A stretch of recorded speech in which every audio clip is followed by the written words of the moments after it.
Olá, meus amigos e minhas amigas. Iniciamos o vídeo de hoje falando sobre avanços russos e, dessa vez, de forma não muito usual, esse avanço é relatado pelos próprios ucranianos. Pois é, essa movimentação russa aconteceu lá na região de Sumi, no nordeste do país. Segundo o governador local, Olehirov, 4 vilarejos, Nevensk, Basívica, Vezerivica e Zuravica, foram ocupados pelas forças de Moscou. Essa situação acaba fortalecendo aquele argumento russo, de que a cada dia que a Ucrânia demora a aceitar as propostas de paz de Putin, a Ucrânia vai ficando menor. Gente, esse avanço representa mais um revés para Kiev, no momento em que o governo ucraniano tem demonstrado dificuldades para manter as linhas defensivas. Como temos visto, essa movimentação na linha de frente veio logo após uma das maiores ofensivas com drones e mísseis contra a Ucrânia desde o início da guerra em 2022. Para quem não sabe, a região de Sumi já foi usada por tropas ucranianas como base para aquela incursão em Kursk no ano passado. Putin, quando visitou Kursk lá em março, pediu que seu exército considerasse a criação dessa tal zona tampão ao longo da fronteira russa. O Ministério da Defesa da Rússia confirmou que tomou a vila de Bilovod, que fica bem próximo dali. Isso acaba sugerindo que Moscou está, sim, ampliando sua presença na região e buscando dividir ainda mais o foco das forças ucranianas. Eu digo isso porque nós temos visto que a ofensiva principal russa ainda está concentrada no leste, mais precisamente em Donetsk, mas essas ações em Sumi mostram claramente que Moscou está tentando esticar o exército ucraniano em várias frontes ao mesmo tempo. Bom, gente, mudando de assunto, mas sem sair do tema de guerra na Ucrânia, a Rússia afirmou nesta terça-feira que os comentários do chanceler alemão Friedrich Merz sobre a possibilidade de a Ucrânia realizar ataques de longo alcance dentro do território russo usando armamento europeu indicam que essa decisão já tinha sido tomada há tempo, mas estava sendo mantida em segredo. Merz chegou a dizer que não existem mais restrições de alcance sobre as armas fornecidas à Ucrânia pelo Reino Unido, França, Alemanha e Estados Unidos. Ele usou a expressão de que a Ucrânia agora pode fazer fogo de longo alcance. Só que, ao mesmo tempo, também falou que isso não era possível até pouco tempo atrás. E aí, gente, a fala dele ficou, no mínimo, confusa, O que ele quis dizer exatamente com isso? Em resposta, o ministro das Relações Exteriores da Rússia, Sergei Lavrov, comentou com um certo sarcasmo sobre o perfil dos líderes europeus atuais. Segundo ele, Merz disse com toda aquela pretensão de ontem que, a partir de agora e para sempre, não há mais restrições no alcance dos ataques. Isso foi durante um encontro em Moscou com o ministro das Relações Exteriores da Turquia, Hakan Fidan. Lavrov ainda observou que outros representantes do governo alemão deram declarações contraditórias, o que, para Moscou, sugere que os países europeus já tinham decidido há muito permitir que a Ucrânia usasse mísseis ocidentais para atingir alvos mais profundos em território russo. Só que essa decisão estaria sendo escondida. E o porta-voz do Kremlin, Peskov, também entrou na discussão. Ele disse que essas falas recentes de líderes europeus têm gerado confusão, mas que, se de fato os ataques com mísseis de longo alcance forem autorizados, isso seria encarado como uma escalada. Só para lembrar, gente, no ano passado, Putin já tinha avisado que a Rússia poderia posicionar mísseis convencionais próximos dos Estados Unidos e de aliados europeus, caso a Ucrânia passasse a usar armamentos ocidentais para atingir alvos mais distantes dentro do território russo. E isso não é só retórica. Depois que a Ucrânia usou os ataques MS norte-americanos, os Storm Shadow britânicos e os HIMARS também dos Estados Unidos em novembro, a Rússia respondeu com o uso de um míssil balístico hipersônico de fabricação recente. A Ucrânia tem pressionado bastante seus aliados no Ocidente para conseguir essa autorização e também mais armamentos, principalmente para poder ampliar a profundidade dos seus ataques. Mas, como a gente já viu, os Estados Unidos e alguns países europeus têm sido mais cautelosos. Existe uma preocupação clara de que isso possa acabar transformando o conflito num embate direto entre o Ocidente e a Rússia, o que ninguém quer, Perguntado sobre os comentários recentes do Trump, Lavrov disse que o presidente dos Estados Unidos estava agindo com emoção, porque estaria vendo seus esforços para alcançar a paz sendo minados por líderes europeus. Enquanto drones e mísseis de cruzeiro continuam sendo lançados pela Rússia, são os balísticos que mais assustam. E só os Patriots conseguem dar conta deles de forma realmente eficaz. Como vocês sabem, esses mísseis viajam a vários quilômetros por segundo, e por causa da velocidade, do tamanho e da dificuldade de interceptação, os balísticos acabam se tornando uma das armas mais eficientes da Rússia, especialmente contra a infraestrutura. As forças de defesa aérea ucranianas não conseguiram interceptar nenhum dos 9 mísseis balísticos lançados entre a noite de sábado e a manhã de domingo. 2 desses mísseis foram direcionados a Kiev, onde, segundo informações das próprias forças de defesa aéreas ucranianas, pelo menos 2 baterias Patriot estariam operando. Além dos mísseis balísticos, a Rússia lançou mais de 900 drones e 65 mísseis de cruzeiro nesse mesmo fim de semana.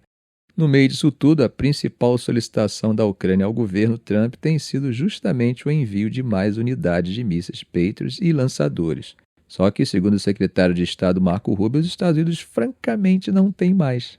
Rubio também afirmou que Washington está tentando convencer seus aliados na OTAN a doarem sistemas Patriot de seus próprios estoques, mas, como ele mesmo reconheceu, nenhum desses países quer abrir mão dos seus Patriots também.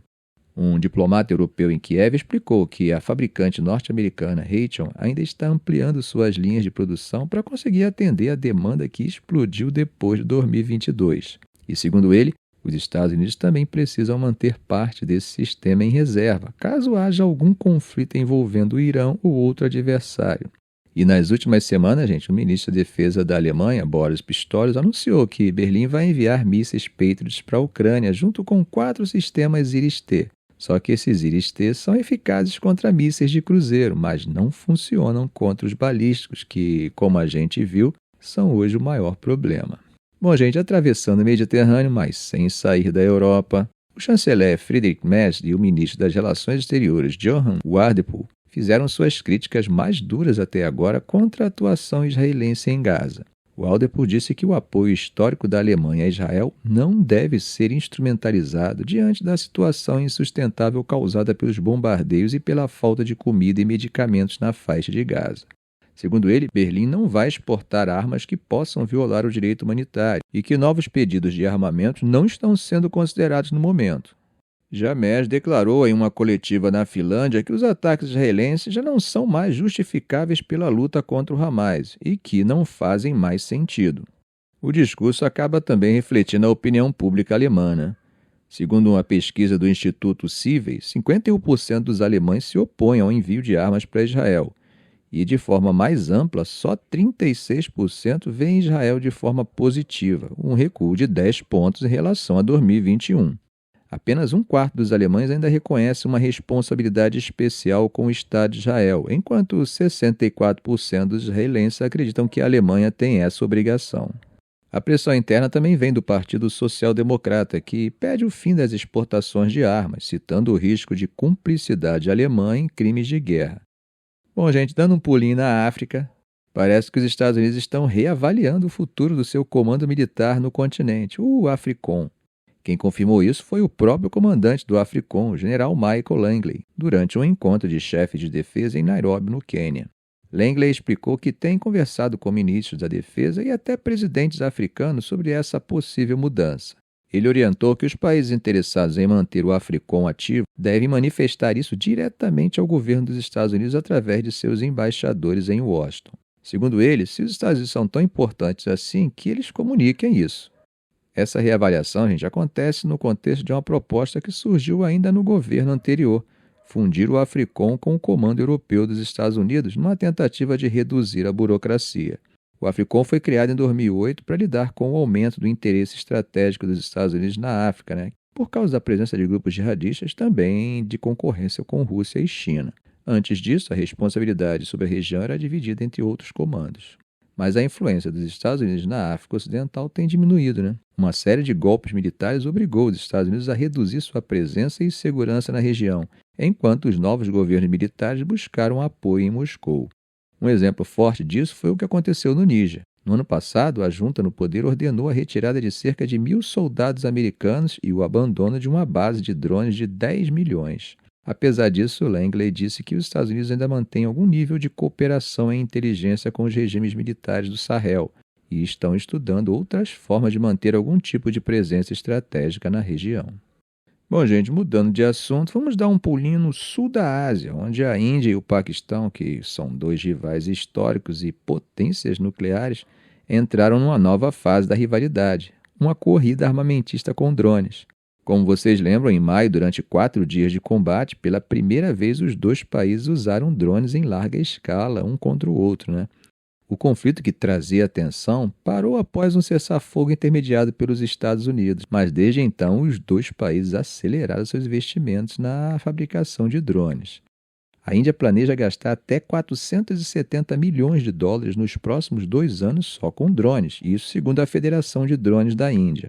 O dinheiro faz parte de um pacote emergencial de 4,6 bilhões recém-aprovado. Essa mudança, gente, acelerou os processos de aquisição militar que antes levavam anos, né? Empresas estão sendo chamadas com urgência para demonstrações. Já o Paquistão quer ampliar sua frota de UAVs e está apostando em parcerias com China e Turquia, especialmente com a montagem local do drone Yara-3. Segundo fontes paquistanesas, o tempo de produção de cada unidade gira em torno de 3 dias. Durante os combates, drones paquistaneses tentaram penetrar por mais de 30 pontos da fronteira, usando modelos turcos e locais. Já a Índia respondeu com drones israelenses Arop, poloneses Warmate e modelos nacionais. Muitos desses drones foram usados para atacar a infraestrutura militar e a defesa aérea indiana surpreendeu ao derrubar vários deles com canhões da Guerra Fria conectados a radares modernos. Bom, os dois lados afirmaram que tiveram êxito, né? Segundo analistas, os drones oferecem uma forma de aplicar pressão militar sem escalar o conflito a ponto de envolver caças ou mísseis de longo alcance e com menor risco político. Bom, gente, mudando para o Sudeste Asiático, a ASEAN, aquela aliança que reúne 10 países da região, lançou um novo plano estratégico de 5 anos, com a ambição de transformar o bloco na quarta maior economia do mundo até 2045.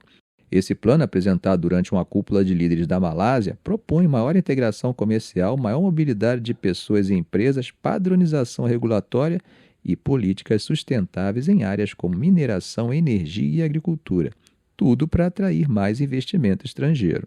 Os países que fazem parte da ASEAN, como Indonésia, Tailândia, Vietnã, Filipinas e Singapura, já têm um PIB combinado de 3,8 trilhões. Mas a integração econômica ainda avança devagar, né? Por causa das grandes diferenças entre as economias, regimes políticos e níveis de desenvolvimento. O documento afirma que seguir como está não basta. Para alcançar esse novo patamar, o bloco precisa fortalecer cadeias de suprimento, garantir segurança energética e aumentar a conectividade regional. Entre os obstáculos estão as tensões geopolíticas, as mudanças tecnológicas, o impacto climático e mudanças demográficas, né? A ASEAN já tem uma comunidade econômica formal desde 2015, mas falta uma autoridade central para garantir que os acordos realmente saiam do papel. A guerra tarifária entre os Estados Unidos e China e o aumento das tarifas americanas sobre países do Sudeste Asiático acabaram dando ainda mais urgência à integração regional. Segundo a pesquisadora Tricia Ió, da Universidade de Nottingham, na Malásia, o bloco precisa mostrar resultados. Ela alerta que se a ASEAN não consegue nem negociar questões como Mianmar ou um código de conduta com a China no Mar do Sul, sua relevância vai acabar sendo questionada. Ficamos por aqui. Se esse vídeo foi útil a você, faça um comentário, compartilhe em suas redes sociais, dê um like. E é claro, se ainda não for inscrito, inscreva-se no canal e ative o sininho para não perder os próximos vídeos. Ok, gente? Um grande abraço do professor Arão Alves.